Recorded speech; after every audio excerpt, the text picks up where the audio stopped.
بسم اللہ الرحمن الرحیم۔ السلام علیکم۔ آج ہم سورہ اعراف کریں گے، جو قرآن مجید کی سورہ نمبر 7 ہے۔ یہ جیسا کہ میں نے کل عرض کیا، قرآن مجید میں سورتوں کے دوسرے گروپ کی دوسری سورہ ہے، اور یہ بھی مکی سورہ ہے، اور یہ سورہ مبارکہ سورہ انعام کی جوڑا سورہ ہے۔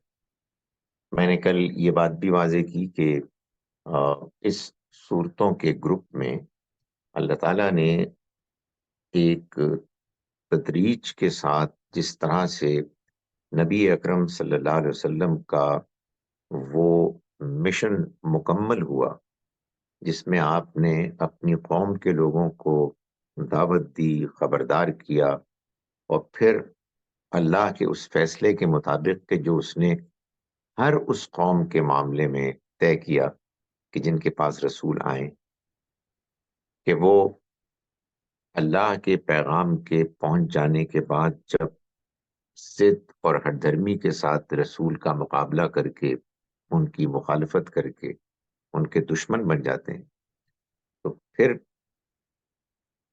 پیشنگوئیوں کے اس واضح بیان کے ساتھ کہ جو پیغمبر کرتے ہیں ان کے اوپر اللہ کا عذاب آ جاتا ہے۔ چنانچہ یہ گروپ اس کو بیان کر رہا ہے۔ سورہ انفال میں اس عذاب کی ابتدائی مراحل بھی ہیں اور تیاری بھی ہے، اور سورہ توبہ اس عذاب کا بیان ہے۔ سورہ انعام میں ہم نے یہ دیکھا کہ قرآن مجید نے مشرکین مکہ اور ان کے مکے کے گرد و پیش میں رہنے والے لوگوں کو دعوت دی، یعنی قرآن مجید پر ایمان کی دعوت دی، اور اس بات کی دعوت دی کہ وہ اللہ کے پیغمبر ہونے کو مانے، اللہ اور آخرت کو مانے۔ یہ سورہ الاعراف اس دعوت کو آگے بڑھاتی ہے اور انذار کو بیان کرتی ہے، یعنی اگرچہ کہ انذار کا ایک پہلو، وارننگ کا ایک پہلو سورہ الانعام میں بھی تھا، مگر وہ دھیما تھا۔ اس سورہ مبارکہ میں وہ وارننگ اپنے کلائمیکس کو پہنچ جاتی ہے، اس لیے کہ اس وارننگ کے بعد پھر آگے عذاب کی تیاری اور عذاب ہے۔ تو ہم شروع کرتے ہیں اس سورہ مبارکہ کا مطالعہ۔ اس کا آغاز ہوتا ہے اعوذ باللہ من الشیطان الرجیم، بسم اللہ الرحمن الرحیم، الف لام میم صاد۔ یہ سورہ الف لام میم صاد ہے، یعنی سورہ کا یہ نام ہے، اور اس کا سورہ مبارکہ کے آغاز میں آنا اس کے نام ہونے کے پہلو کو بھی نمایاں کر رہا ہے، اور ساتھ ہی ساتھ ان حروف کے جو معنی اس طرح سے الگ سے حروف کی شکل میں آتے ہیں، ان کی طرف بھی اشارہ کرتے ہوئے یہ بتا رہے ہیں کہ سورہ مبارکہ کے مضامین میں کیا کیا مضامین، کیا کیا پہلو ہیں کہ جو آپ کو ملیں گے۔ آپ پوچھیں گے اس کی تفصیل کیا ہے، تو میں جواب دوں گا کہ میں نہیں جانتا۔ یہ وہ موضوع ہے کہ جس پر مزید تحقیق کی ضرورت ہے۔ بعض لوگوں نے کی ہے، اس کو پریزنٹ کیا ہے، لیکن بہرحال ابھی بہت کچھ کام ہونے والا ہے۔ میں یہ بتا چکا ہوں کہ سورہ قلم، سورہ نون نے ہمیں ایک ابتدائی آئیڈیا دے دیا ہے، اعتماد پرووائڈ کر دیا ہے کہ تمام حروف مقطعات جو صورتوں کے شروع میں آتے ہیں، ان کا ان صورتوں کے جن کے آغاز میں وہ آتے ہیں ان کے مضامین سے گہرا تعلق ہے۔ وہ تعلق کیا ہے؟ یہ ظاہر ہے کہ تدبر کے ساتھ، غور و فکر کے ساتھ پڑھنے اور ان حروف کے مفاہیم کو، میننگز کو جاننے کے بعد سامنے آئے گا، اور یہ ایک آن گوئنگ پروسیس ہے۔ اس میں بس اتنی سی بات میں گزارش کروں گا کہ اشارتاً یہ معلوم ہوتا ہے کہ وہ 6 صورتیں کہ جو الف لام میم سے شروع ہوئی ہیں، اس سورہ مبارکہ میں ان کے مضامین کا بھی ایک ہمارے پاس امکان ہے کہ یہاں بھی اشتراک ہو۔ اور پھر آخر میں سواد ہے، ایک سورہ سواد بھی ہے۔ سو جو مزید گہرائی کے ساتھ قرآن کو پڑھنا چاہے گا، وہ ان اشارات کو لے کے اپنی تحقیق کو آگے بڑھائے گا۔ فرمایا کہ کتاب انزل الیک، یہ وہ کتاب ہے کہ جو اے پیغمبر آپ کے اوپر اتاری گئی، فلا یکن فی صدری کا حرج، تو آپ اس کی وجہ سے اپنے دل میں کوئی تنگی محسوس نہ کریں۔ یعنی مطلب یہ ہے کہ کیا آپ نے اس کو اپنی فرمائش سے پایا ہے، یا آپ نے اس کو تصنیف کیا ہے؟ بھائی، آپ تو اس کے متوقع نہیں تھے، یہ اللہ کی طرف سے آپ پر نازل ہوا ہے۔ آپ اس کو بغیر کسی پریشانی اور جھجک کے اس کو پیش کریں۔ لوگ اعتراض کرتے ہیں، کریں، یہ ان کا نصیب ہے، لیکن آپ کے اوپر یہ کتاب اتاری گئی ہے۔ کیوں اتاری گئی ہے؟ لِتُنذِرَ بِهِ ذِکْرَ بِهِ وَذِکْرَ لِلْمُؤْمِنِينَ، تاکہ آپ اس کے ذریعے سے خبردار کریں۔ وہ جو وارننگ، خبردار کرنے کا مضمون ہے، وہ یہاں ابتدا میں آ گیا سورہ مبارکہ کے، یہ بتانے کے لیے کہ یہ سورہ اس پر فوکس کر رہی ہے، لیکن یہ بات بھی واضح کر رہی ہے کہ یہ جو وارننگ ہے، خبردار کرنا ہے، یہ ہوگا قرآن کے ذریعے سے۔ یعنی یہ نہیں ہوگا کہ لوگ اپنی تقریریں کریں گے اور اپنی طرف سے لوگوں کو مثالیں دے کے، کہانیاں بنا کر وغیرہ وغیرہ بیان کریں گے۔ نہیں، ہمارا کام اس کے سوا، پیغمبر کا کام کچھ نہیں تھا۔ ہم کیا چیز ہیں؟ ہماری تو کوئی حیثیت نہیں ہے۔ ہم تو انہی کی پیروی میں کوشش کرتے ہیں کہ اس قرآن کو ہم پیش کریں، لیکن قرآن اس بارے میں بالکل واضح ہے کہ اس کے ذریعے سے خبردار کریں آپ، وذکریٰ للمومنین، اور ساتھ ہی خبردار کرنے کے علاوہ یہ مومنین کے لیے ایک یاد دہانی ہے۔ ہم سب انسانوں کو یاد دہانی کی ضرورت پیش آتی ہے، زندگی کے مقصد کو جاننے کے لیے اور اپنے آپ کو صحیح راستے پر ڈالنے کے لیے۔ فرمایا کہ آیت نمبر 8 پڑھ رہا ہوں میں، والوزن یومئذ الحق، اس دن یعنی قیامت کے دن جس سے کہ قرآن مجید خبردار کر رہا ہے، وزن صرف حق کا ہوگا۔ یعنی انسان کے اعمال جو اچھے اعمال ہوتے ہیں، انہی کا وزن ہوگا۔ اچھے اعمال 2 طرح کے ہوتے ہیں، ایک وہ ہوتے ہیں کہ جن میں وزن ہوگا، یعنی جو خلوص کے ساتھ کیے جائیں گے، اور ان کے ساتھ انسان کے عمل میں کوئی ایسی برائی نہیں ہوگی کہ جو اچھے اعمال کے وزن کو ختم کر دے، بے وزن کر دے۔ تو قرآن سے معلوم ہوتا ہے کہ انسان جب نیکی کا عمل کرتا ہے اور اس میں مثال کے طور پر ریاکاری کرتا ہے، دل آزاری کرتا ہے، احسان جتلاتا ہے، یا کوئی برا کام کرتا ہے جو بڑا ہے اور کیے چلے جاتا ہے، تکبر کرتا ہے، جھوٹ بولتا ہے، شرک کرتا ہے، وغیرہ وغیرہ، والدین کے ساتھ زیادتی کرتا ہے، تو پھر نیکی بے وزن ہو جاتی ہے۔ سو وزن اس دن حق کا ہو، یعنی وہ عمل کہ جو حق پر، سچائی پر، خلوص پر مبنی ہوگا۔ فمن ثقلت موازینہ، چنانچہ جن کے وزن بھاری ہوں گے، فاولئک هم المفلحون، وہی فلاح پائیں گے۔ آپ نیکی کرتے ہیں اور نیکی کی حفاظت کرتے ہیں، ایسے کہ اس کے ساتھ برائی کی ملاوٹ ایسے نہیں ہونے دیتے کہ وہ برائی نیکی کے وزن کو ختم کر دے، اس کو بے وزن کر دے۔ ومن خفت موازینہ، اور جن کے وزن ہلکے ہو گئے، فاولئک الذین خسروا انفسهم، تو یہ وہ لوگ ہیں جنہوں نے اپنی جانوں پر ظلم کیا، اپنی جانوں کا نقصان کیا۔ قرآن یہ بتاتا ہے کہ جب ہم جانتے بوجھتے ہوئے غلط کام کرتے ہیں، تو اصل میں ہم اپنی جانوں پر ظلم کرتے، اپنا نقصان کرتے ہیں۔ بما کانو بآیاتنا یظلمون، اس وجہ سے کہ جو وہ ہماری آیات کا انکار کرتے اور اپنی جانوں پر ظلم کرتے۔ تو یہ آیات ہیں جو ابتدا میں آئیں۔ اس کے بعد سورہ کے شروع ہی میں تفصیل کے ساتھ آدم و ابلیس کا جو واقعہ ہے اس کو بیان کیا گیا۔ یہ قصہ آدم و ابلیس قرآن مجید میں 7 جگہوں پر بیان ہوا ہے۔ ہر سورہ میں جہاں یہ بیان ہوا ہے اس کے آنے کی کوئی اپنی وجہ سیاق سباق میں ہوتی ہے، جو اس سورہ مبارکہ کے مضمون کے لحاظ سے موزوں ہوتی ہے، اس کے لیے بہت ضروری ہوتی ہے۔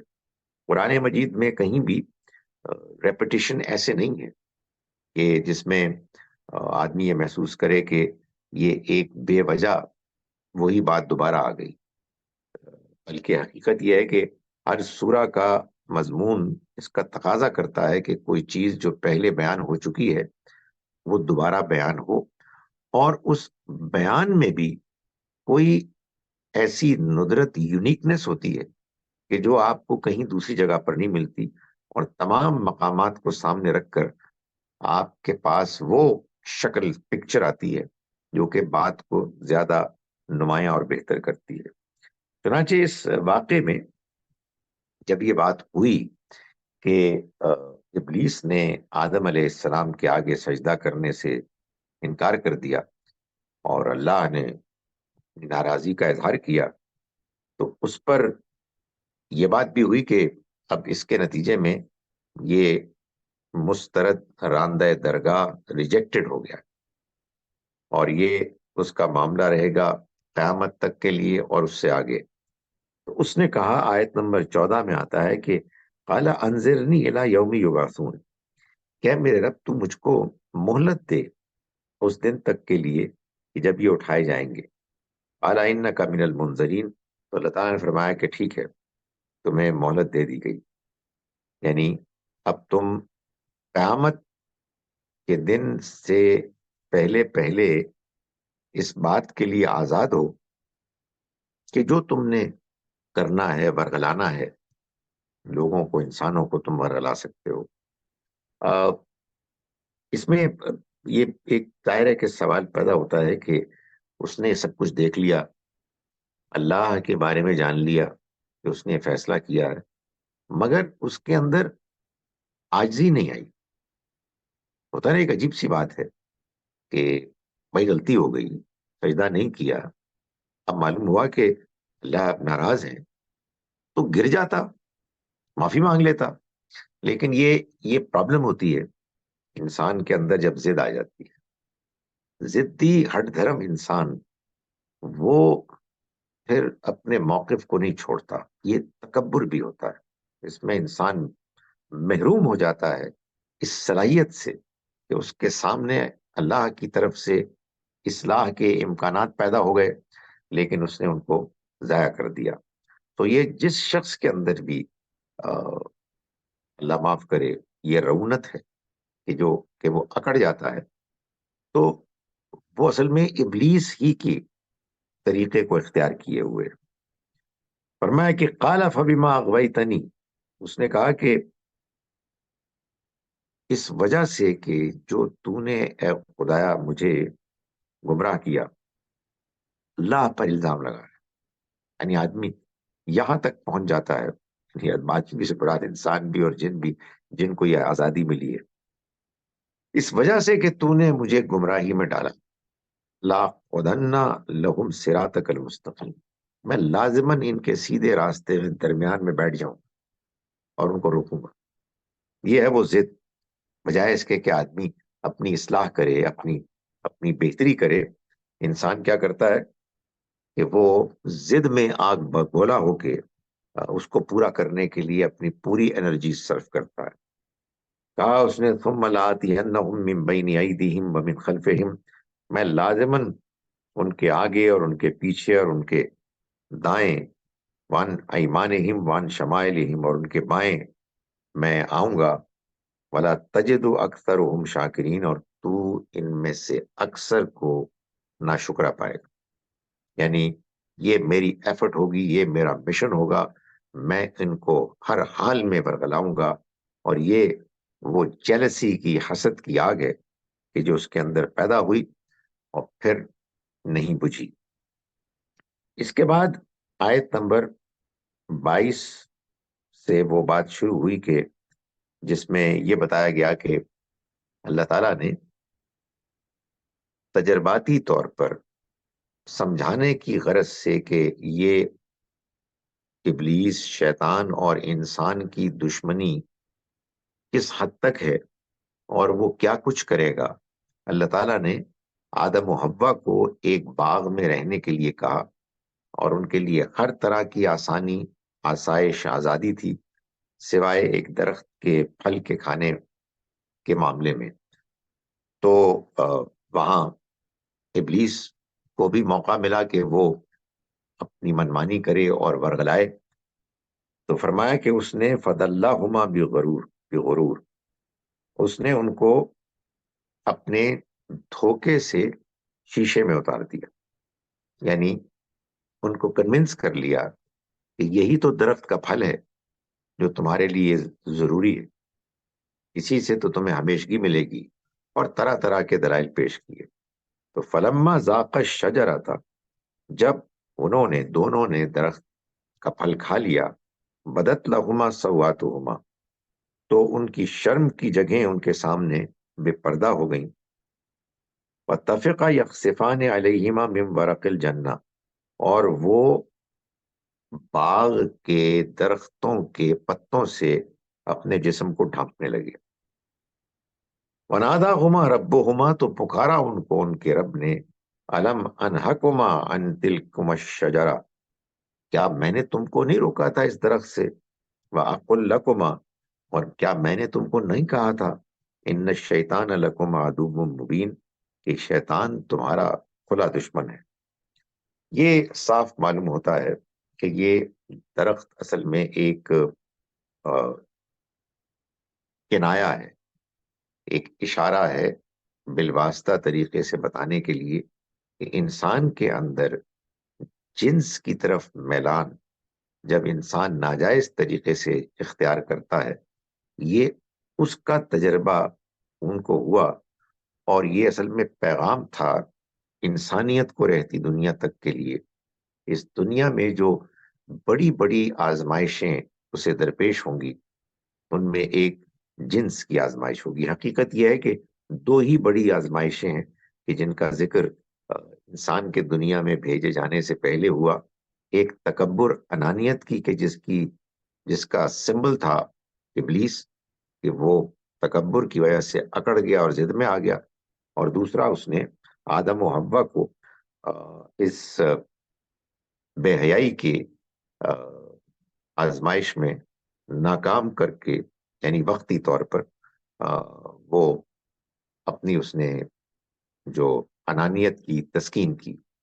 لیکن اللہ نے جہاں انسان کے اندر یہ کمزوری رکھی جس پر ظاہر ہے کہ انسان کو فائٹ کر کے قابو پانا ہے، وہاں اس نے یہ مہربانی کی کہ اگر کہیں انسان کا پیر پھسل بھی جائے تو اس کے بعد اس کو جب یہ احساس ہوتا ہے، جیسا کہ آدم و حوا کو احساس ہوا، ایک وقتی طور پر انسان کے اوپر ہیجانی کیفیت طاری ہو جاتی ہے جس میں انسان بالکل اندھا ہو جاتا ہے. لیکن جیسے ہی وہ اس سے باہر نکلتا ہے تو اس کے اندر ایک شرمندگی، اللہ کے سامنے اپنے کم مائیگی، اپنی غلطی کا احساس اس کو ہوتا ہے. اور وہ جب توبہ کرتا ہے تو اللہ تعالیٰ فرماتا ہے کہ میں اس کی توبہ قبول کر لیتا ہوں. جیسے کہ یہاں یہ توبہ کے الفاظ سکھائے. شرمندگی تو پیدا ہو گئی تھی دونوں کے اندر، لیکن الفاظ اللہ تعالیٰ نے بیان کیے. یہ سورہ بقرہ میں اسی طرح سے بیان ہوا ہے کہ فَتَلَقَّى آدَمُ مِن رَبِّهِ كَلِمَاتٍ، تو آدم نے اپنے رب سے چند کلمات لیے اور اس نے توبہ کی اور ہم نے اس کی توبہ قبول کر لی. وہاں یہ بیان کیا، یہاں اس توبہ کے الفاظ بیان کر دیے. قالا، ہم دونوں نے کہا، ربنا، اے ہمارے رب، ظلمنا انفسنا، ہم نے ظلم کیا اپنی جانوں، غضب ہو گیا، ہم نے جو کچھ کیا ہمیں اس کا احساس ہے، ہم نے اپنے آپ کو برباد کر دیا. وَإِن لَّمْ تَغْفِرْ لَنَا، اور اگر تو نے معاف نہ کیا ہم کو، وَتَرْحَمْنَا، اور ہم پر رحم نہ فرمایا، لَنَكُونَنَّ مِنَ الْخَاسِرِينَ، تو ہم لازماً نقصان اٹھانے والوں میں سے ہو جائیں گے۔ اور یوں اللہ تعالیٰ نے ان کی اس توبہ کو قبول کیا اور ان کو کہا کہ اب تم جاؤ دنیا میں دونوں، اور یہ تمہاری دشمنی اب قیامت تک کے لیے رہی۔ اس کے بعد اللہ تعالیٰ نے یہ جب بتا دیا کہ یہ جو بے حیائی ہے یہ انسان کو کھا جاتی ہے، اس کے نتیجے میں انسان کے نیکی کے اعمال ضائع ہو جاتے ہیں، انسان اس ایمبیرسنگ صورتحال سے دوچار ہو جاتا ہے جس کے بعد انسان اللہ سے دور ہو جاتا ہے۔ تو اس بے حیائی سے بچنا ہے۔ لیکن انسان کے ساتھ ایک بڑا عجیب معاملہ یہ ہے کہ انسان ایک ایکسٹریم یا دوسری ایکسٹریم کی طرف رخ اختیار کرتا ہے، جبکہ اللہ نے بندوں سے یہ چاہا ہے کہ وہ بیلنسڈ رہے، جس کا ذکر آیت نمبر 29 میں کیا۔ قل امر ربی بالقسط، ان سے کہہ دو کہ میرے رب نے تو ہر معاملے میں قسط، عدل، بیلنس کا حکم دیا۔ یعنی ایک وہ ہے کہ بے حیائی ہے کہ معلوم ہوتا ہے کہ شاید کپڑے نام کے ہیں، اور ایک معلوم ہوتا ہے کہ دوسری ایکسٹریم ہے کہ معلوم ہوتا ہے نظر ہی نہیں آ رہے۔ سو وہ جو ایک توازن ہے اس کا حکم ہے جو اللہ نے دیا، اور اسی توازن کو ایکسرسائز، اس کو ایمفسائز کرتے ہوئے اللہ تعالیٰ یہ پوچھ رہے ہیں، اور بڑے زوردار طریقے سے ایمفیٹک انداز میں آیت نمبر 32 میں، قل من حرم زینت اللہ التی اخرج لعبادہ، ان سے پوچھو کہ کس نے اللہ کی زینت کو حرام کیا ہے کہ جو اس نے اپنے بندوں کے لیے نکالی، پیدا کی۔ یعنی یہ دنیا کی خوبصورتیاں، دنیا کی زینتیں، اس کے اندر جو اللہ نے اپنے بندوں کے لیے بندوبست کیا ہے کہ وہ خوش ہوں، انجوائے کریں اور اللہ کا شکر ادا کریں، یہ کس نے حرام کیا ہے؟ وہ جب ایک مذہبی ذہن ایکسٹریم کی طرف چلا جاتا ہے تو معلوم ہوتا ہے کہ ساری دنیا ہی خراب ہے، اس میں جو کچھ بھی ہے اس سب کو چھوڑ دو۔ میں نہ جانے آپ کے کبھی اس طرح کے مذہبی لوگوں سے تعلق ہوا ہے، معلوم ہوتا ہے کہ کچھ بھی نہیں رہا، ہر چیز بین ہو گئی۔ تو فرمائے کون کہتا ہے کہ حرام کی ہے، کس نے حرام کی ہے اللہ کی بنائی ہوئی وہ خوبصورتیاں جو اس نے پیدا کی ہیں، نکالی ہیں اپنے بندوں کے لیے، والطیبات من الرزق، اور رزق میں پاکیزہ چیزیں، پاکیزہ کھانے کی چیزیں کس نے حرام کی ہیں؟ اللہ نے تو نہیں کی۔ قل ہی للذین آمنوا فی الحیات الدنیا، ان سے کہو کہ یہ اہل ایمان ہی کے لیے ہیں اس دنیا کی زندگی میں۔ بھائی یہ خوبصورتیاں اس نے کیوں بنائی؟ یہ ایمبیلشمنٹ چاہے دیکھنے میں ہو، چاہے سننے میں ہو، چاہے سونگنے میں ہو، چاہے چکھنے میں ہو، چاہے چھونے میں ہو، ایک سادہ سی چیز ہے، اور ایک پھر اس کے اندر خوش نمائی ہے، اٹریکٹیونیس ہے، اس کو بہتر بنانا ہے۔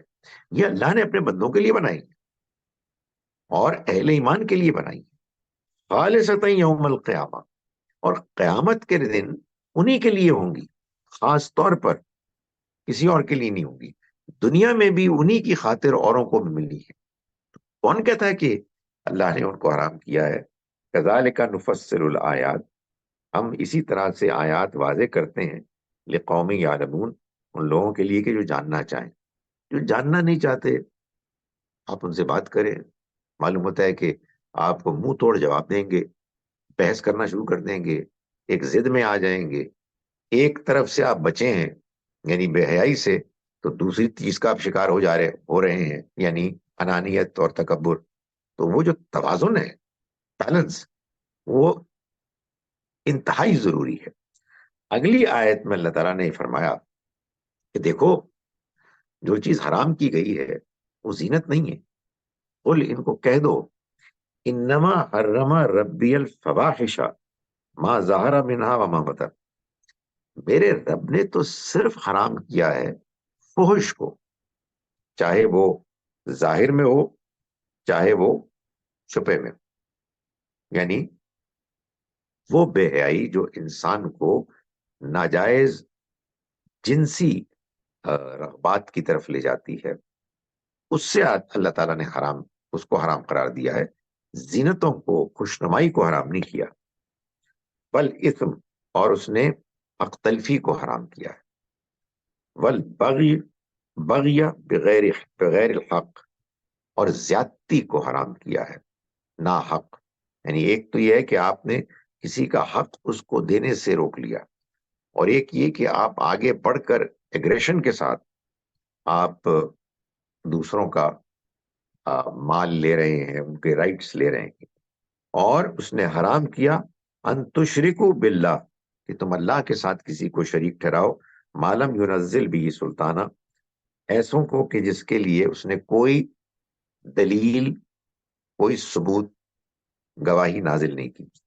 وان تقولوا علی اللہ ما لا تعلمون، اور اس بات کو اس نے حرام کیا کہ تم اللہ پر کسی ایسی بات کا بہتان لگاؤ جس کا تم کو علم نہیں.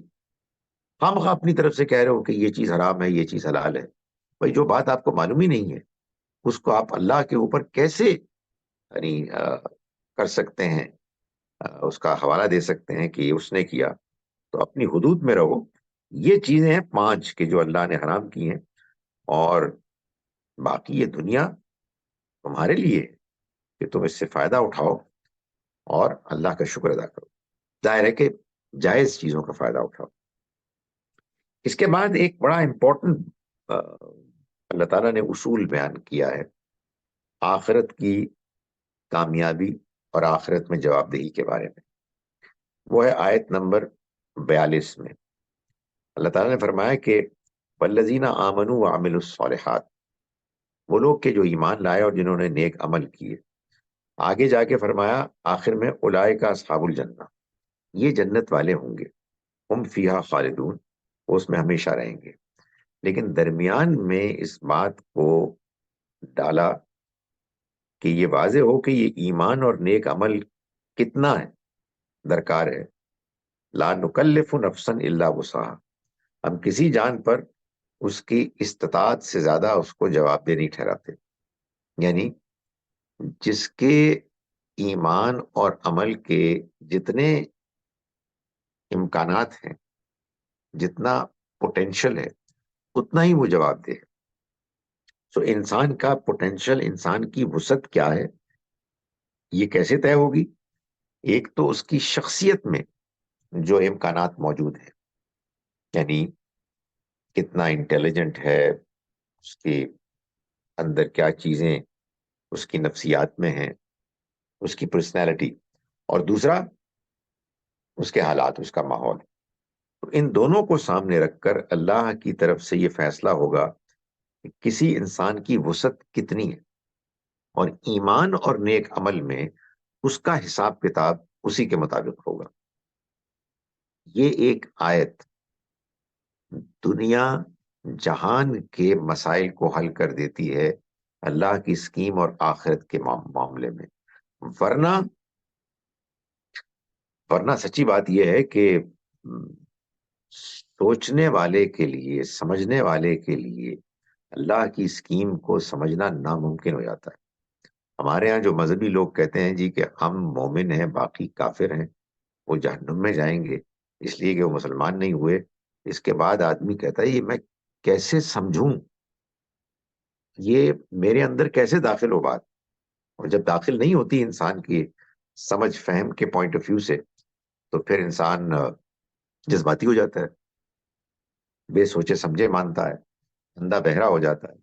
تو اللہ تعالیٰ نے اپنے کلام میں باتوں کو واضح کیا ہے، اور یہ ایک بہت اہم آیت ہے اس لحاظ سے کہ ہم کو یہ معلوم ہو کہ اللہ کے ہاں کی جواب دہی اور اس کی اکاؤنٹیبلٹی، اس کی یہ بنیاد ہوگی.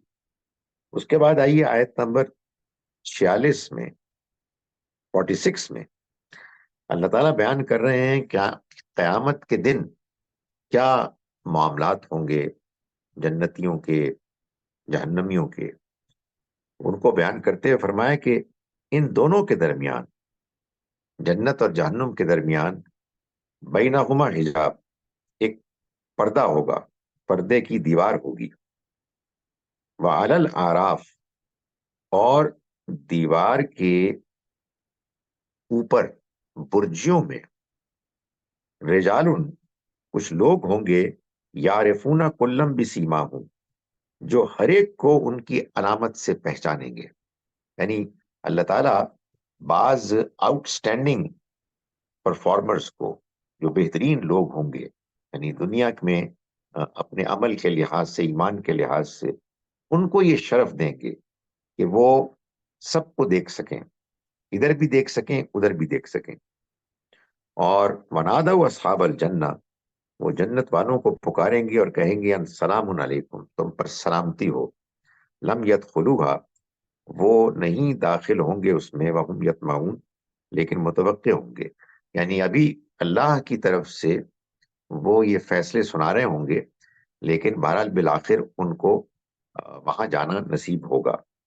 یہ اللہ تعالیٰ نے بات بیان فرمائی، اور لوگوں کا عام طور پر یہ خیال ہوا ہے کہ یہ اصل میں جنت اور جہنم کے درمیان کچھ منتظر لوگ ہوں گے جو ڈینگلنگ ہوں گے، ان کا فیصلہ نہیں ہو پائے گا.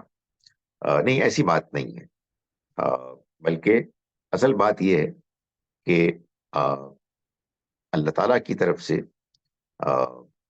یہ ایک غیر معمولی شرف ہے کہ جو ان کو حاصل ہوگا، اور اس کے مطابق وہ اللہ کی طرف سے بعض اعلانات کریں گے. تو ہم سورہ اعراف کی آیت نمبر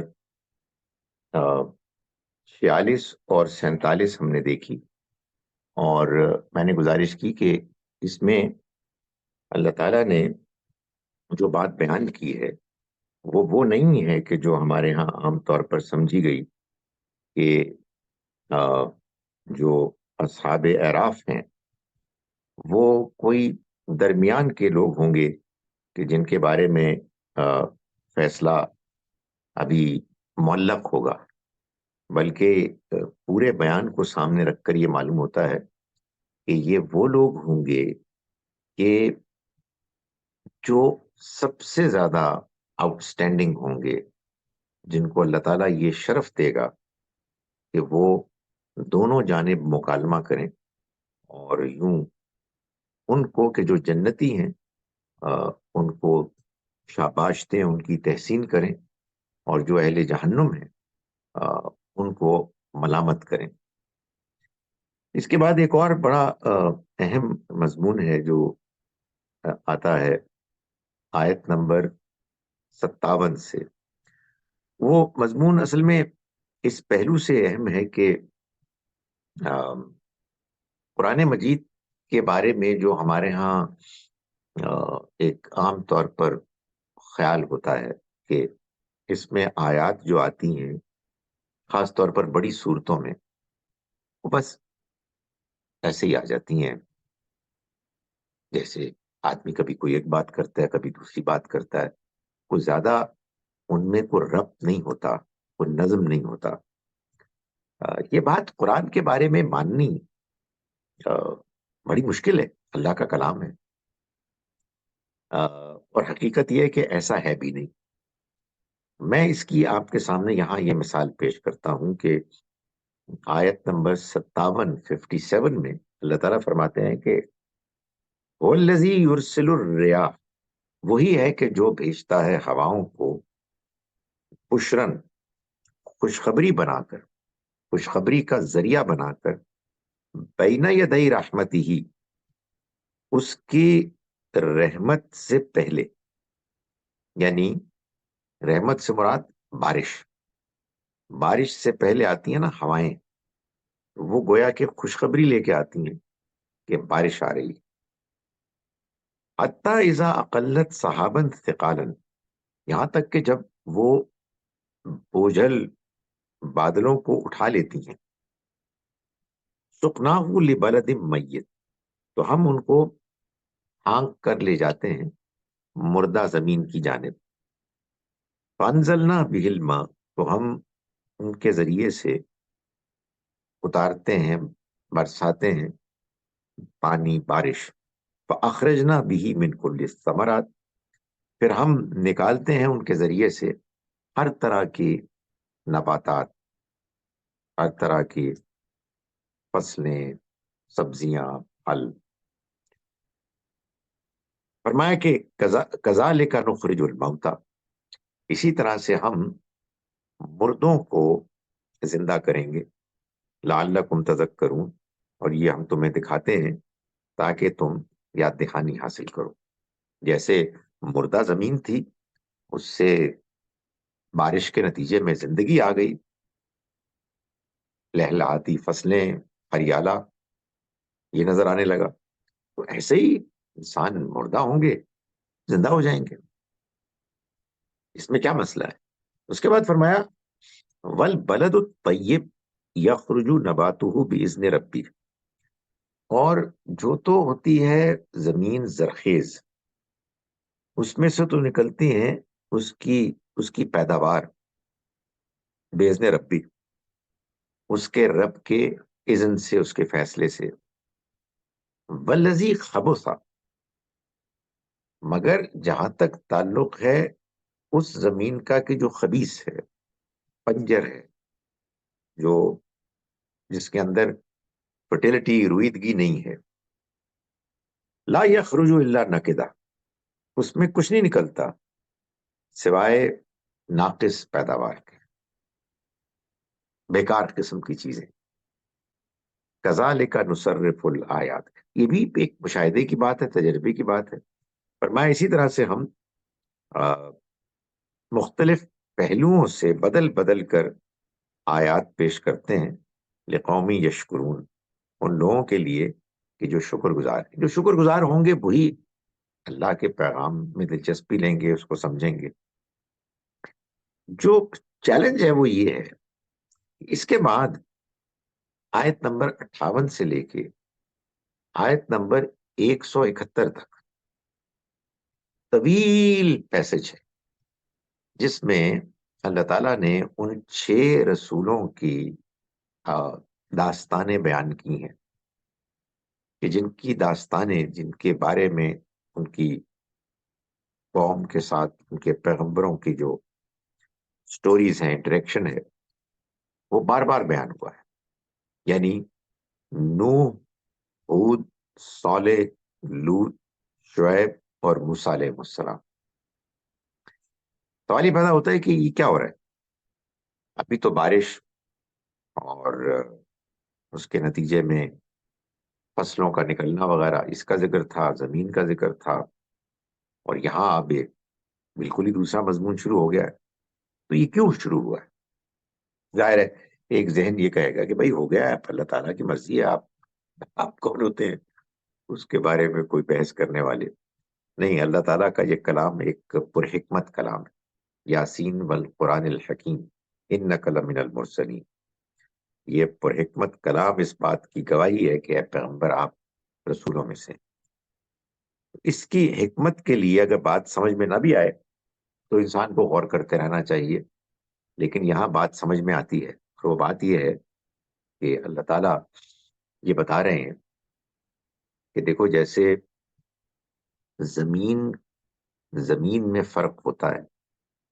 ایک زمین ہے کہ جس کی کوالٹی اچھی ہے، اس میں فرٹیلٹی ہے، رویدگی ہے، اور ایک وہ ہے جو بنجر ہے. تو اب بارش کا پانی تو وہی ہوتا ہے، آسمان سے اترتا ہے، لیکن ان کے رسپانس میں بڑا فرق ہوتا ہے. کہیں لہلہاتی فصل ہے اور کہیں کچھ بھی نہیں ہے، بیکار قسم کی چیزیں. اسی طرح کا معاملہ اللہ کے پیغمبروں کا انسانوں کے لیے اللہ کا پیغام ہے، وہ بھی آسمان سے ہی اترتا ہے اور وہ بھی زمین پر ہی برستا ہے. لیکن یہ زمین اصل میں انسان کی شخصیت، اس کے دل کی زمین. کچھ لوگ وہ ہوتے ہیں کہ جن کی شخصیت اچھی ہوتی ہے، ان کی زمین زرخیز ہوتی ہے، ان کا دل پاک صاف ہوتا ہے. اور کچھ وہ ہوتے ہیں کہ جن کی زمین بنجر ہو جاتی ہے، سخت ہوتی ہے، وہ زنگ آلود ہو جاتے ہیں ان کے دل، ان کے برے اعمال کی وجہ سے۔ تو چنانچہ وہی اللہ کا کلام، ایک ہی کلام، جیسے بارش ایک ویسے کلام ایک، وہ اترتا ہے، لیکن زمین زمین کے فرق کی وجہ سے، انسان انسان کے فرق کی وجہ سے اس کی جو رسپانس ہوتا ہے اس میں فرق پیدا ہو جاتا ہے۔ چنانچہ ہم یہ دیکھتے ہیں کہ سب سے پہلے نوح علیہ السلام کی دعوت کو پیش کیا گیا، آیت نمبر 59 میں، لقد ارسلنا، ہم نے بھیجا، نوح کو، الی قومہ، ان کی قوم کی طرف، فقال یا قوم، تو انہوں نے کہا کہ میری قوم کے لوگوں، اعبدوا اللہ، عبادت کرو اللہ کی، ما لکم من الہ غیرہ، تمہارا الہ اس کے سوا اور کوئی نہیں، انی اخاف علیکم عذاب یوم عظیم، تم نے اگر انکار کیا تو میں تمہارے بارے میں ایک بڑے دن کے عذاب سے ڈرتا ہوں۔ یہ انہوں نے دعوت دی اور پھر ان کی قوم نے اس دعوت کا انکار کیا۔ اس کے کچھ مراحل بیان کرنے کے بعد آخر میں آیت نمبر 64 میں اللہ تعالیٰ فرماتے ہیں، 64، فَكَذَّبُوهُ، تو انہوں نے انکار کیا اس کا، فَأَنجَيْنَاهُ، تو ہم نے اس کو نجات دی، وَالَّذِينَ مَعَهُ، اور ان کو بھی جو اس کے ساتھ تھے، فِي الْفُلْكِ، کشتی میں، وَأَغْرَقْنَا الَّذِينَ كَذَّبُوا بِآيَاتِنَا، اور ہم نے غرق کر دیا ان لوگوں کو جنہوں نے جھٹلایا ہماری آیات کو، انہم کانوا قوما عمین، بے شک وہ اندھے لوگ تھے۔ اس کے بعد آیت نمبر 71 میں عاد اور ہود کا ذکر، عاد یعنی قوم ہود کا ذکر ہے۔ آیت نمبر 75 میں ثمود یعنی قوم صالح کا ذکر ہے، اور اس ذکر میں ہمارے سامنے حقیقت آتی ہے کہ جن لوگوں نے انکار کیا، ان کے بڑے لوگوں نے، وہ تکبر میں مبتلا ہوئے، اور جو کمزور لوگ تھے وہ اپنی حماقت میں اپنے لیڈروں کے پیچھے چل پڑے۔ یہ بھی ایک بڑا مسئلہ ہوتا ہے کہ انسان بغیر وجہ کے مارا جاتا ہے، یعنی بغیر وجہ کے سے مراد یہ ہے کہ اسے کچھ ملتا ہی نہیں ہے، گناہ بے لذت، آپ بیوقوف بنتے ہیں۔ وہ لوگ کہ جو کرپٹ ہیں لیکن طاقتور ہیں، اور ان کی آپ شخصیت سے متاثر ہو جاتے ہیں، اور بغیر سوچے سمجھے وہ فیصلے کرنے لگتے ہیں، آنکھیں بند کر کے ان کے پیچھے چل کے، کہ جس میں آپ حق کا انکار کر رہے ہوتے ہیں۔ تو یہ داستانیں ہیں۔ اس کے بعد لوط علیہ السلام کی قوم کا ذکر ہے، اور یہ آیت نمبر 80 میں یہ بتایا کہ وہ لوگ فحش کام میں مبتلا تھے، جس کے نتیجے میں ان کا ان پر عذاب آیا ان پر اللہ کے پیغام کے انکار کی وجہ سے۔ انکار انہوں نے کیا اپنے اس بدعمالی کی وجہ سے۔ تو یہ قرآن سے بالکل واضح ہوتا ہے کہ آپ کو اللہ نے جو شخصیت دی ہے، آپ کے اندر جو اس نے فطرت رکھی ہے، اگر آپ اس کو بگاڑ دیتے ہیں تو پھر اس کے بعد اللہ کا جو پیغام آتا ہے آپ اس کو ماننے کی پوزیشن میں ہی نہیں ہو، ماننے کی طرف آپ کے میلان رغبت ہی نہیں ہوتا۔ تو لوط علیہ السلام کی قوم کی داستان کے بیان میں یہ چیز نمایاں ہے، یہ پہلو، اور آگے قوم شعیب کے معاملے میں بھی یہی ہے کہ یہ جو لنک ہے نا ایمان اور اخلاق کے درمیان، یہ انفارچونیٹلی ایمفسائز نہیں ہوتا۔ ہم تو پیدا ہو گئے مسلمان، تو ہمیں ہمارے جو لیڈرز ہیں، علماء ہیں، جو واعظین ہیں، وہ بس اعتماد دلاتے رہتے ہیں کہ آپ صاحب ایمان ہیں۔ بھئی کیا صاحب ایمان ہے؟ ہم پیدا ہو گئے ہیں، ہمارے پاس چوائس ہی کیا تھی؟ جب تک کہ ہمارا اخلاق، ہمارا کردار ٹھیک نہیں ہوگا، یہ ایمان کے جو پیدائشی طور پر ہم کو ملا ہے، کسی کو کوئی اور ایمان مل گیا ہے، وہ عیسائی پیدا ہو گیا، کوئی ہندو پیدا ہو گیا، یہ والے وہاں پیدا ہوتے تو وہی حرکتیں کر رہے ہوتے، وہ والے یہاں پیدا ہوتے تو یہی حرکتیں کر رہے ہوتے۔ تو فرق کیا ہے؟ فرق ایمان صحیح طرح سے دلائل کے ساتھ ماننا ہے، ماننے کے نتیجے میں اور اس کے نتیجے میں کردار. اور یہ جو کردار ہے اگر یہ کہیں موجود ہے اور وہاں ایمان نہیں ہے تو جن کے پاس ایمان ہے اس کو فکر مند ہونا چاہیے. یعنی آرام سے آپ کہہ دیتے ہیں وہ سارے کافر ہیں. ارے بھائی کافر آپ نے کبھی پیغام پیش کیا, آپ نے کچھ سمجھانے کی کوشش کی؟ سو یہ جو داستانیں ہیں یہ بتا رہی ہیں کہ جن قوموں نے انکار کیا وہ کرپٹ لوگ تھے, وہ اخلاقی طور پر پست لوگ تھے. فرمایا کہ ولوتن, اور ہم نے لوط کو بھیجا جب انہوں نے کہا اذ قال لقومہ, اپنی قوم سے, اتاتون الفاحشہ, کیا تم کھلی بے حیائی کر رہے ہو, ایسی ما سبقکم بہا, کہ جو پہلے دنیا میں ایسی من احدن, کہیں بھی من العالمین, جہان والوں میں نہیں. اور اس کے بعد جب ان کو پیغام پیش کیا, ظاہر جو آدمی, جو لوگ کرپٹ ہوں گے وہ اللہ کا پیغام سچائی کیسے مانیں؟ ان کے اوپر تو وہی گناہ, کرپشن, اس کی لذت, اس کے اندر انہماک ہے جو غالب ہوتا ہے. اس کے بعد شعیب علیہ السلام کی قوم ہے, ان کا جو تجارت میں فراڈ ہے اس کو بیان کیا گیا. اس کا یہ مطلب نہیں ہوتا کہ دوسری قوم میں یہ برائی نہیں ہوتی, ایک قوم کی ایک برائی زیادہ نمایاں ہو جاتی ہے اور پھر اس کے نتیجے میں ظاہر ہے کہ وہ حق کا انکار کرتے ہیں. تو ان کے بارے میں بتایا گیا کہ وہ تجارتی فراڈ میں مبتلا تھے اور ان کو اللہ تعالیٰ نے اسی طرح سے اپنے پیغمبر بھیجے. شعیب علیہ السلام, انہوں نے ان کا انکار کیا اور یوں ان پر بھی عذاب آیا. اور اس عذاب کے بارے میں اللہ تعالیٰ یہ فرماتے ہیں کہ الذین, آیت نمبر 92 میں, 92 میں, الذین کذبوا شعیبا کأن لم یغنوا فیہا, وہ لوگ کہ جنہوں نے شعیب کا انکار کیا ان پر جب عذاب آیا تو ایسا لگا کہ اس کے بعد کہ جیسے کبھی وہ اس میں بسے ہی نہیں تھے. ایسی بربادی ہوئی, ایسا صفایا ہوا کہ معلوم ہوا کہ جیسے کبھی یہاں کوئی رہا ہی نہیں. الذی کذبوا شعیبا, وہ لوگ کہ جنہوں نے شعیب کو جھٹلایا, کانوا هم الخاسرین, وہی نامراد ہوئے. فتولی عنہم, تو وہ ان کی طرف سے منہ موڑا انہوں نے. وقالا, اور کہا, یا قوم, یا میری قوم کے لوگوں, لقد ابلغتکم رسالات ربی, میں نے تم کو اپنے رب کے پیغامات تو پہنچا دیے. نصحت لکم, اور میں نے تمہاری خیرخواہی بھی کی.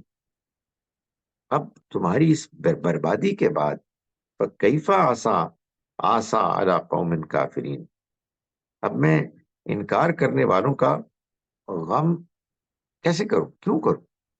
یعنی معلوم ہوتا ہے کہ وہ جو اتنے زیادہ آگے بڑھ کر برے ہو جاتے ہیں وہ اس قابل بھی نہیں رہتے کہ ان کے ساتھ ہمدردی کی جائے. اس کے بعد اللہ تعالیٰ نے آیت نمبر 94 میں سے لے کے آنورڈز وہی بات بیان کی کہ جو ہم پیچھے پڑھ چکے ہیں سورہ انعام میں, جہاں میں نے پوائنٹ آؤٹ کیا تھا کہ سورہ اعراف میں بھی وہی مضمون بیان ہوا ہے کہ اللہ تعالیٰ نے جس قوم کو بھی برباد کیا, پر عذاب نازل کیا, ان کے ساتھ یہ معاملہ کیا کہ انہیں پہلے دی خوشحالی, اور خوشحال تو وہ تھے, خوشحالی کے بعد ان کو تکلیف میں مبتلا کیا, جسمانی اور معاشی. وہ تنگی اس لیے ان کو دی کہ ان کے اندر نرمی پیدا ہو, عاجزی پیدا ہو, لیکن وہ عاجزی پیدا نہیں ہوئی. اس کے بعد اللہ تعالیٰ نے ان کے لیے ہر طرح کی خوشحالی کے دروازے کھول دیے اور پھر اچانک ان کو عذاب سے دوچار کیا, ان کو پکڑ لیا. تو یہ بات وہاں بھی بیان ہوئی ہے اور یہاں اللہ نے اپنے طریقے کو آیت نمبر 94 سے لے کے آیت نمبر 96 تک بیان کیا ہے. اس کے بعد ایک طویل ذکر ہے, 5 رسولوں کا ذکر تو ہو گیا, نوح, ہود, صالح, لوط, شعیب علیہ السلام. اب جو چھٹا ذکر ہے موسیٰ علیہ السلام کا, وہ آیت نمبر 103 سے لے کے 171 تک ہے. طویل بیان ہے موسیٰ علیہ السلام کا یہ داستان کا. اور یہ بات معلوم ہے کہ چونکہ موسیٰ علیہ السلام اور نبی صلی اللہ علیہ وسلم کے درمیان مماثلت تھی، سملیرٹی، ان کے مشن میں بھی، ان کے حالات میں بھی، ان کی پرسنالٹیز میں بھی. تو اللہ تعالیٰ نے قرآن مجید میں چنانچہ ان کا ذکر کسی اور پیغمبر کے مقابلے میں زیادہ کیا. اس داستان میں جو ایک دو نمایاں چیزیں ہیں، ان میں سے ایک یہ کہ آیت نمبر 120 میں یہ اللہ تعالیٰ فرماتے ہیں کہ جب جادوگروں نے موسیٰ علیہ السلام سے دیکھا، ان کی لٹھیاں سانپ بن گئی، اور جو انہوں نے اس سے پہلے آنکھوں کو مسحور کیا تھا، متاثر کر کے ایسا دکھا دیا کہ سانپ ہیں کہ جو وہاں چل رہے ہیں، جو کہ ایک آنکھوں کا دھوکہ تھا، اس سے زیادہ کچھ نہیں تھا. اس پر جب موسیٰ علیہ السلام کی لٹھیا حقیقت میں سانپ بن گئی تو یہ جادوگر سمجھ گئے. وَأُلْقِيَ السَّحَرَةُ ساجدین، اور یہ جادوگر سجدے میں گر پڑے. قالوا آمنا برب العالمین، تو فرعون نے کہا کہ کیا تم، معاف کیجیے گا، انہوں نے کہا، جادوگروں نے کہا کہ ہم ایمان لائے جہان والوں کے رب پر. یعنی سجدہ ریز ہو گئے اور اس کا اعتراف کیا کہ یہ تو سب اللہ کی طرف سے تھا. ہم ایمان لائے رب موسیٰ و ہارون، موسیٰ اور ہارون کے رب پر. یہ جو کایا پلٹ ہوئی ان کی اچانک، یہ اچانک کبھی بھی نہیں ہوتا. اصل میں جیسا کہ میں نے بار بار کہا کہ انسان کا کردار اچھا ہوتا ہے، آگے کوئی رکاوٹ ہوتی ہے، کوئی حجاب ہوتا ہے، ان کے سامنے سے وہ جب حجاب ہٹا اور ان کو احساس ہوا کہ یہ تو واقعی حقیقت ہے، یہ تو ایک ایسی چیز ہے کہ جو شوبدہ، دھوکہ، جادو نہیں ہے، تو ان کو جو احساس ہوا اس کے نتیجے میں وہ ایمان لے آئے. اور ایسا پختہ ایمان لے کر آئے کہ پھر فرعون کی ساری تقبیحات اور تھریٹس وہ سب کے سب بیکار رہے. قال فرعون نے کہا کہ آمنتم بھی، کیا تم ایمان لائے ہو اس پر، قبل ان آذن لکم، جبکہ میں نے ابھی تمہیں اجازت نہیں دی اس کی. ان ھذا لمکر مکرتموہ، ہاں یہ معلوم ہوتا ہے کہ یہ اصل میں تمہاری ملی جلی بھگت، ایک فریب ہے جو تم نے سب نے مل کے کیا ہے. فی المدینہ، شہر میں، لتخرجوا منہا اہلہا، تاکہ تم اس کے رہنے والوں کو یہاں سے نکال سکو. فسوف تعلمون، تو تم دیکھ لو گے قریب، یعنی میں تم سے کیسے نمٹتا ہوں. یہی وہ پرابلم ہے جس کا ذکر میں نے پہلے بھی کیا کہ انسان کو اللہ کی طرف سے موقع ملتے ہیں، لیکن انسان اکڑ میں بڑھتا چلا جاتا ہے. یعنی ابلیس کا معاملہ بھی یہی ہوا، فرعون کا بھی یہی ہوا، اور جو بڑے بڑے مجرم ہیں، یہ نہیں ہے کہ ان کو چانس نہیں ملا، نہیں، وہ ضد اور ہٹ دھرمی میں اتنے آگے بڑھ گئے کہ جو بھی زندگی میں ان کو جھٹکے آئے ان کی آنکھیں کھولنے کے لیے، انہوں نے ان سب کو ضائع کیا. نہ صرف یہ کہ ضائع کیا، بلکہ اپنی ضد میں اور آگے بڑھنے لگے. تو یہ ایک مسئلہ ہے جو انسانوں کے ساتھ ہوتا ہے، جس کی وجہ سے وہ جہنم کے مستحق بنیں گے. اس میں ایک اور امپورٹنٹ بات جو قرآن مجید سے معلوم ہوتی ہے وہ یہ ہے، جو آیت نمبر 130 سے آنورڈز بیان ہوئی، کہ جس میں اللہ تعالیٰ نے بتایا کہ فرعون اور اس کے لوگوں کو اللہ نے ایسے ہی اچانک عذاب سے دوچار نہیں کیا، بلکہ ان کو بہت موقع دیے کہ وہ آنکھیں کھولیں. فرمایا کہ وَلَقَدْ أَخَذْنَا آلَ فِرْعَوْنَ بِالسِّنِينَ وَنَقْصٍ مِّنَ الثَّمَرَاتِ لَعَلَّهُمْ يَذَّكَّرُونَ، ہم نے آل فرعون کو قحط سالی سے دوچار کیا، یعنی اس میں قحط آئے اور پیداوار کی کمی میں مبتلا کیا تاکہ ان کو تنبیہ ہو، یعنی وہی بات جو پہلے بیان ہوئی، ان کے لیے مشکلات پیدا کی اور اس کے بعد ان کو موقع فراہم کیا کہ وہ بات کو سمجھ جائیں۔ فرمایا کہ فَإِذَا جَاءَتْهُمُ الْحَسَنَةُ قَالُوا لَنَا هَٰذِهِ، جب ان کو کوئی اچھائی آتی، ان کے حالات اچھے ہوتے تو وہ کہتے کہ یہ ہمارے لیے، یعنی یہ سب کچھ جو ہے ہمارا حصہ ہے، ہماری کنٹریبیوشن ہے، ہماری وجہ سے ہوا ہے۔ وَإِن تُصِبْهُمْ سَيِّئَةٌ يَطَّيَّرُوا بِمُوسَىٰ وَمَن مَّعَهُ، اور اگر انہیں کوئی مشکل آتی، تکلیف آتی، تو وہ موسیٰ اور ان کے ساتھیوں کی اس کو نحوست قرار دیتے۔ فرمایا الا انما طائرهم عند اللہ، جان لو کہ یہ سب کچھ اصل میں اللہ کی طرف سے، یہ ان کی جو بھی قسمت آپ کہو، جو تقدیر ہے، یہ اللہ کی جانب سے ہے۔ وَلَٰكِنَّ أَكْثَرَهُمْ لَا يَعْلَمُونَ، لیکن ان میں سے اکثر لوگ نہیں جانتے۔ اس کے بعد اللہ تعالیٰ نے یہ بتایا کہ اللہ نے ان کو، فرعون والوں کو، ان کی آنکھیں کھولنے کے لیے طوفان اور ٹڈیوں اور جوؤں اور مینڈک اور خون کی آزمائشوں سے گزارا، اور یہ وہ آزمائشیں ہیں جن کو قرآن نے کہا کہ یہ آیات مفصلات، ایسی نشانیاں دیں جن کی تفصیل ہو چکی۔ کہاں؟ اولڈ ٹیسٹمنٹ میں، بائبل میں۔ قرآن نے یہاں صرف ان کے عنوانات بیان کیے اور بائبل میں ان کی تفصیل ہے۔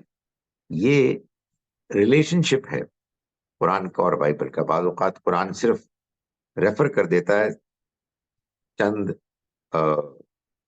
ٹائٹل کے الفاظ بیان کر کے۔ یہ سب کچھ ہوا، اور اس سب میں ایسا ہوا، آیت نمبر 134 سے معلوم ہوتا ہے کہ فرعون جب کوئی اس طرح کی آزمائش آتی تو موسیٰ علیہ السلام سے کہتا کہ تم اپنے رب سے دعا کرو اس بنیاد پر کہ جو اس نے تم سے وعدہ کیا ہے، اور اگر یہ مصیبت ہم سے ٹل جائے گی تو میں تم پر ایمان بھی لاؤں گا اور بنی اسرائیل کو دے دوں گا تمہیں کہ تم لے جاؤ جو تمہارا مطالبہ ہے۔ لیکن ہر مرتبہ یہ ہوتا کہ موسیٰ علیہ السلام اللہ سے دعا کرتے اور اللہ کی طرف سے آئی ہوئی وہ آفت ٹل جاتی، لیکن فرعون مکر جاتا۔ یہ بات بار بار فرعون کی طرف سے ہوئی، جس کے نتیجے میں پھر بالآخر یہ ہوا کہ فرعون پر عذاب آیا۔ سو میں گزارش کر رہا تھا کہ یہ ایسے اچانک نہیں آتا، بلکہ وہ عذاب آتا ہے جب بات آخری حد کو پہنچ جاتی۔ اس کے بعد بنی اسرائیل کے معاملات ہیں جو آیت نمبر 137 سے شروع ہوتے ہیں، ان کو بیان کیا کہ وَأَوْرَثْنَا الْقَوْمَ الَّذِينَ كَانُوا يُسْتَضْعَفُونَ مَشَارِقَ الْأَرْضِ وَمَغَارِبَهَا الَّتِي بَارَكْنَا فِيهَا۔ فرعون اس کا لشکر غرق ہو گیا، اور اس کے بعد اللہ تعالیٰ فرماتے ہیں کہ ہم نے اس قوم کو جو اس سے پہلے کمزور کر دیے گئے تھے، یعنی بنی اسرائیل، ہم نے ان کو وارث بنایا زمین کی مشرق کی وسعتوں کا اور اس کی مغرب کی وسعتوں کا، اس زمین کی کہ جس میں ہم نے برکتیں نازل کی۔ سو یہ سب کچھ ہوا، اللہ تعالیٰ نے فرمایا اللہ نے اپنا ان پر کرم کیا، بما صبر، اس وجہ سے جو انہوں نے صبر کیا، اچھا رویہ اختیار کیا۔ اور اس کو آیت نمبر 141 تک بیان کیا، اور یہ فرمایا کہ اللہ نے اس کے بعد جو انہوں نے سفر کیا، یعنی وہ مصر سے گئے فلسطین کی طرف، تو اللہ نے ان کو ان پر احسانات کیے، بادلوں کا سایہ کیا، من و سلوہ دیا، پانی کے چشمے بہائے، یہ سب کچھ کیا۔ اور اس کے بعد موسیٰ علیہ السلام کو یہ موقع فراہم کیا گیا کہ وہ اللہ تعالیٰ کے پاس آئیں اور ان سے بات کریں. تو اس موقع پر جب ان کی بات ہو گئی، ملاقات ہو گئی، تو موسیٰ علیہ السلام نے اللہ کے دیدار کی فرمائش کی. ظاہر ہے کہ جب بات ہو گئی تو انہوں نے کہا کہ بات سے بھی آگے اب دیکھ کر بات کرنا چاہیے. اس موقع پر پھر یہ ہوا کہ اللہ تعالیٰ فرماتے ہیں کہ تم مجھے ہرگز نہیں دیکھ سکتے، لن ترانی ولکن انظر الی الجبل، بلکہ تم اس پہاڑ کی طرف دیکھو. فإن استقر مکانہ فسوف ترانی، تو اگر وہ اپنی جگہ پر ٹکا رہے تو تم بھی پھر مجھے دیکھ سکو گے. لیکن پھر کیا ہوا کہ جب اس کے رب نے پہاڑ پر اپنی تجلی ڈالی تو اس کو ریزہ ریزہ کر دیا، اور موسیٰ گر پڑے بے ہوش ہو کر. اور جب وہ ہوش میں آر اٹھے تو انہوں نے کہا کہ پاک ہے تو، سبحان ربی، تیری طرف میں رجوع کرتا ہوں اور میں پہلا ایمان لانے والا بنتا ہوں اس میں کہ تجھے دیکھا نہیں جا سکتا. سبحانکا، تو پاک ہے، تبت الیک، میں نے تیری طرف رجوع کیا اور میں مان گیا اس دنیا میں رہتے ہوئے اللہ تعالیٰ کو نہیں دیکھا جا سکتا.